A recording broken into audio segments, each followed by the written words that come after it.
Friends வாங்க இன்றைக்கி காலையில் எழுந்திரிச்சு என்னடா குழம்பு வைக்கிறது அப்படின்னு நினைக்கிறவங்களுக்கு இந்த மாதிரி செஞ்சு பாருங்கள். ரொம்ப டேஸ்ட்டாக இருக்குது.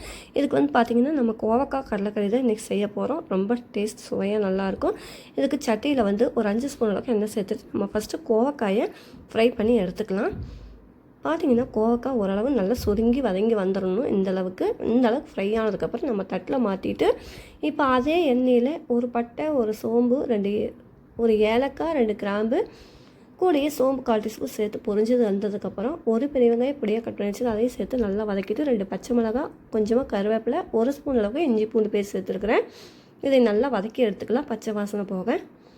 பார்த்திங்கன்னா நல்லா வதங்கி வந்துருச்சு. இப்போ 2 தக்காளி நான் வந்து மீடியம் சைஸில் எடுத்துக்கிறேன். அதே மிக்ஸி ஜாரில் சேர்த்து நல்லா நைஸாக அரைச்சிட்டு 1/4 டீஸ்பூன் மஞ்சத்தூள், 1 ஸ்பூன் அளவுக்கு மிளகாய்த்தூள், 1/4 டீஸ்பூன் ஜீரகத்தூள், 1 ஸ்பூன் மல்லித்தூள், தேவையான உப்பு சேர்த்து நல்லா எண்ணெய் பிரியா வதக்கலாம் தக்காளியை. இப்போ பார்த்திங்கன்னா நல்லா சுருங்கி வதங்கி வந்துருச்சு தக்காளி.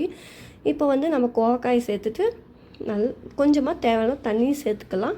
சேர்த்து நல்லா கலந்து கொடுத்து நல்லா ஒரு 5 நிமிஷம் கொதிக்கட்டும். தேவையான உப்பு சேர்த்துருக்குறேன். இந்த அளவுக்கு நல்லா கொதி வந்ததுக்கப்புறம் நம்ம 2 ஸ்பூன் அளவுக்கு கடலப்பருப்பு வந்து நான் வறுத்து பொடி பண்ணி எடுத்துருக்கிறேன். இப்போ அதையும் சேர்த்து நல்லா ஒரு 5 நிமிஷத்துக்கு லோ ஃப்ளேமில் வச்சு கலந்து கொடுத்துட்டு மல்லித்தலை சேர்த்து சர்வ் பண்ணி பாருங்கள். அட்டகாசமாக இருக்கும். நிச்சயமாக ட்ரை பண்ணி பார்த்து எப்படி இருக்குன்னு மறக்காமல் கமெண்ட்ல சொல்லுங்கள்.